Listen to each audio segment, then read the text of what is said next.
So hello students, today we are starting a new topic of class 12th physics, chapter 2. The topic is electrostatic potential due to a sphere. So इस topic में हम दो part में करेंगे इस derivation को. पहला होगा चार्ज हॉलो स्फीयर के लिए एंड सेकंड होगा for solid sphere. So let's start the topic. So जो पहला कैसे वो हो जाएगा charge hollow sphere.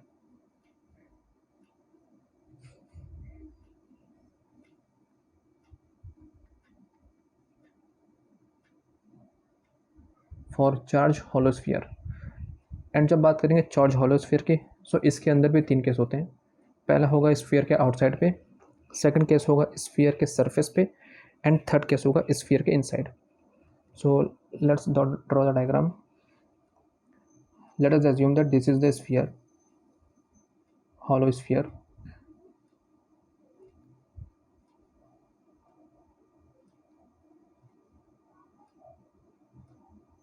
This is the hollow sphere and this is the center. Capital R is the radius of sphere and total charge is equal to capital Q.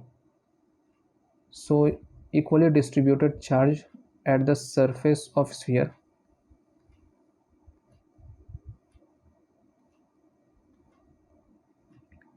now assume a point P which is r distance away from the center of sphere.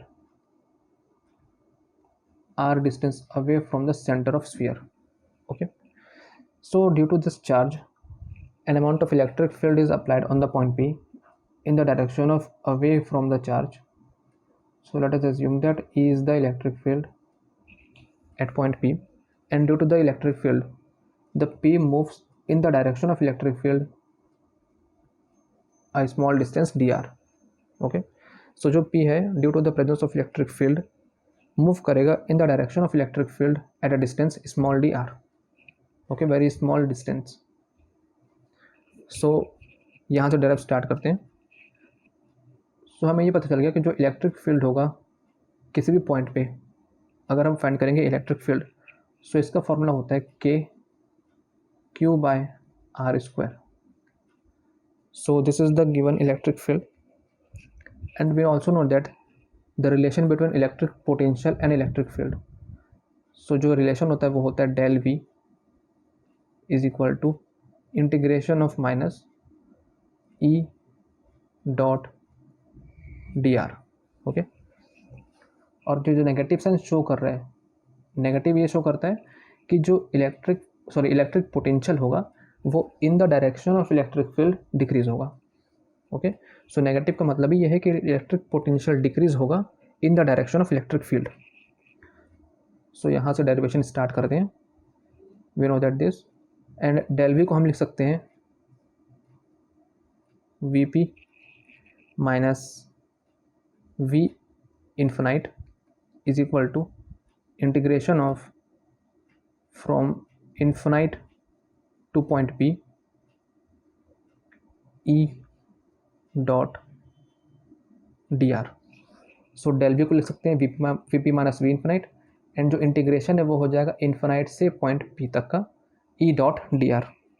Okay, so इसे proceed करते हैं आगे. So V P minus V infinite is equal to this and we know that कि potential at infinite is always zero. So we can put V infinite is equal to zero. Okay, पहले हम निकाल रहे हैं outside पे. So we can put the value of V infinite is equal to zero. So यहाँ बचेगा L H S में सिर्फ वी पी. सो अब आगे प्रोसीड करते हैं. एल एच एस में बचा सिर्फ V P. V P is equal to minus of integration infinite to r because r is the distance of point P from the center of sphere. E dot dr. Okay, and when we remove the dot, so we can write Vp is equal to minus of integration infinite to r E into dr into cos theta.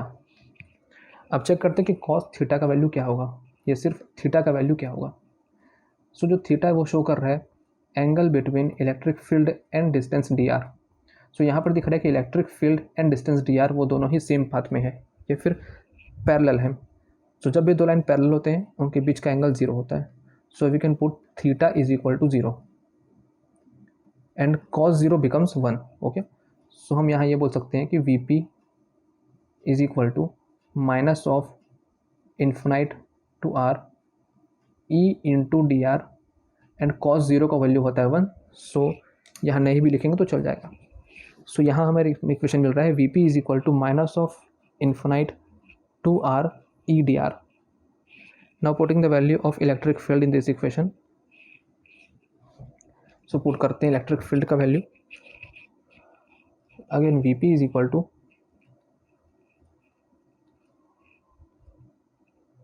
Infinite to r negative and E का formula होता है K Q by are square into d r.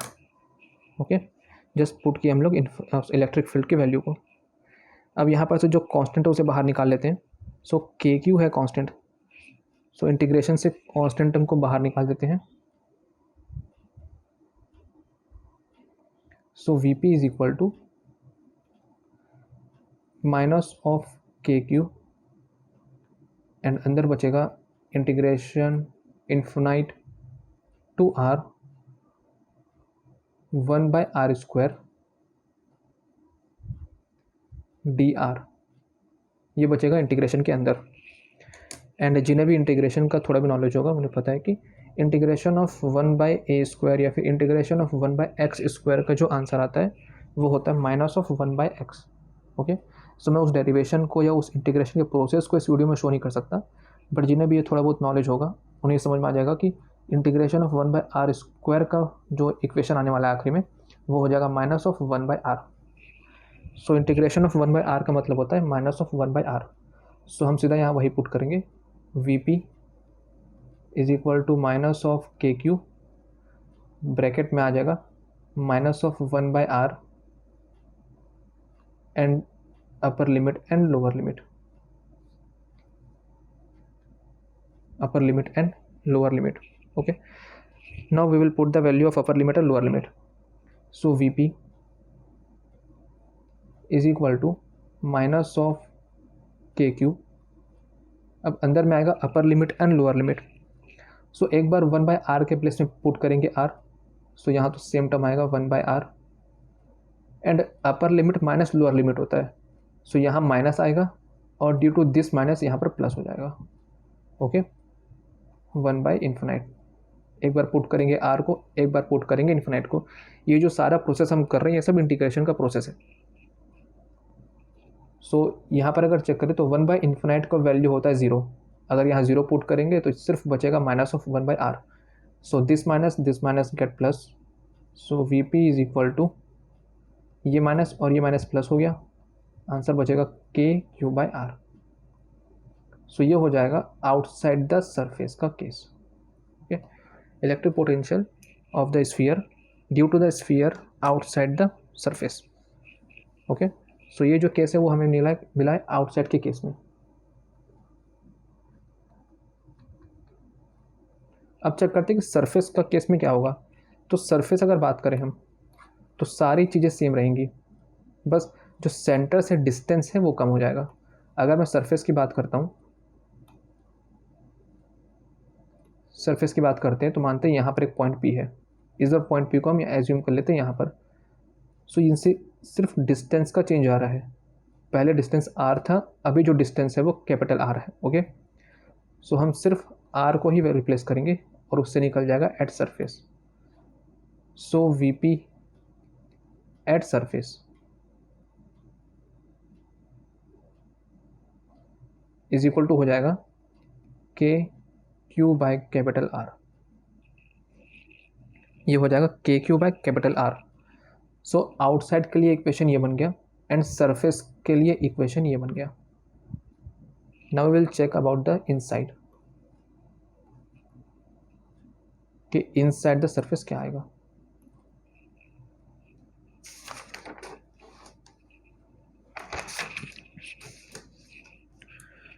So inside के case में मतलब ये है कि capital R या radius of sphere is greater than small R. Okay, जब हम लोग बात किए थे आउटसाइड का, वहाँ केस ये था कि small R greater than capital R. ठीक है, वो दिख रहा है यहाँ पर, स्मॉल आर ज़्यादा है ग्रेटर आर से। एंड जब बात करिए थे हम सरफेस का, तो सरफेस के केस में capital R is equal to small R. Okay, so यहाँ चेक करते हैं, फिर से एज्यूम करते हैं स्फीयर, एक हॉलो स्फीयर,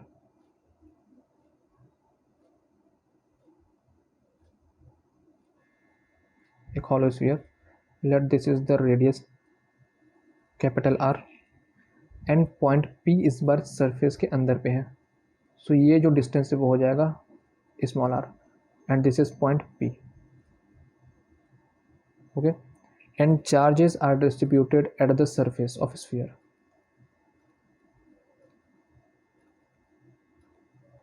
टोटल चार्ज अभी भी कैपिटल क्यू है। सो वी नो दैट कि electric field inside the sphere is always zero. ठीक है, वी नो दैट कि electric field inside the sphere is 0. Okay, so जो टोटल E आएगा उसका वैल्यू तो 0 आ गया, E is equal to 0।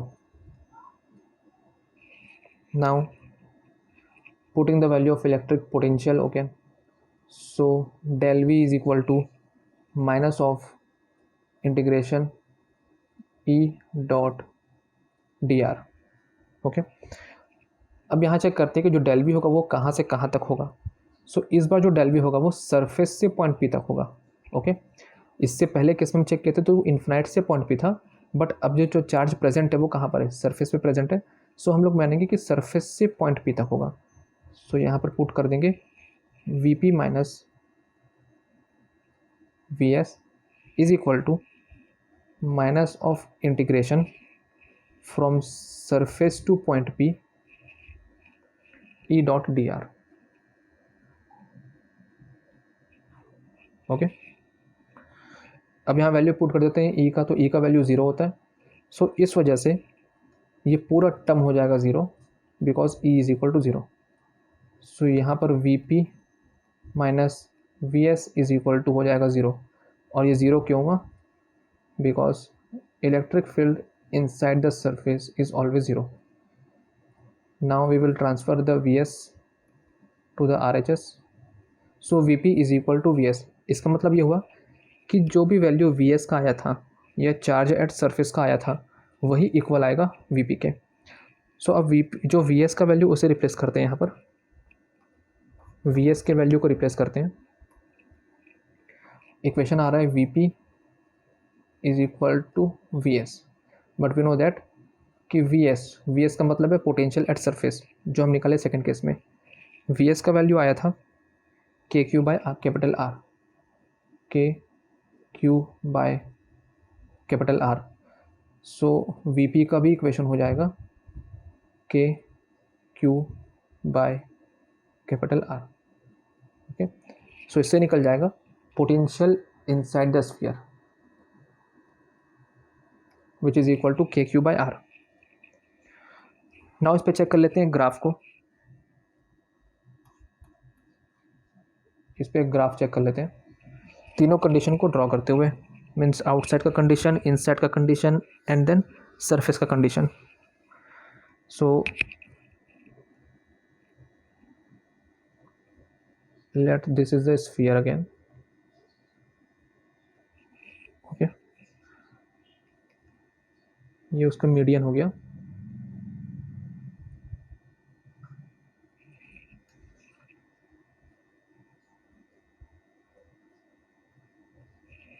Okay,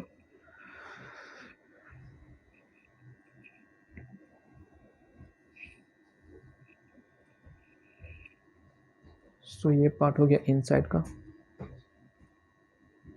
ये पार्ट हो गया आउटसाइड का एंड ये पार्ट हो गया सरफेस का।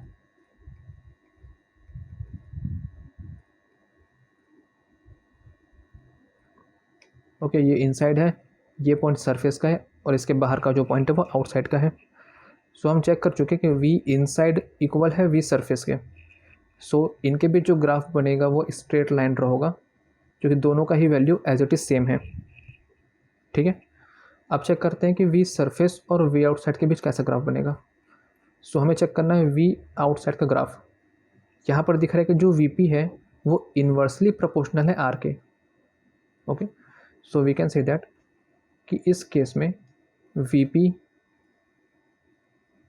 Is inversely proportional to R. अब इसका मतलब ये हुआ कि जब भी डिस्टेंस इंक्रीज होगा पोटेंशियल डिक्रीज होगा। सो जैसे जैसे डिस्टेंस इंक्रीज होगा पोटेंशियल वैसे वैसे ही डिक्रीज, सॉरी, जैसे जैसे डिस्टेंस इंक्रीज होगा वैसे वैसे पोटेंशियल डिक्रीज होगा। सो यहाँ से जो पोटेंशियल है वो धीरे धीरे डिक्रीज होना चालू होगा। सो ड्रॉ कर लेते हैं, जैसे हम आगे बढ़ेंगे वैसे वैसे पोटेंशियल डिक्रीज होगा, बट ये ज़ीरो नहीं होगा, एक लिमिट पे जा कर के ये कांस्टेंट हो जाएगा। ठीक है, तो ये बढ़ रहा है सरफेस से आउटसाइड का ग्राफ, और जो स्ट्रेट लाइन था वो शो कर रहा था कि जितना वैल्यू इनसाइड पे होगा पोटेंशियल का उतना ही वैल्यू होगा आउटसाइड पे। Okay, so this is the graph.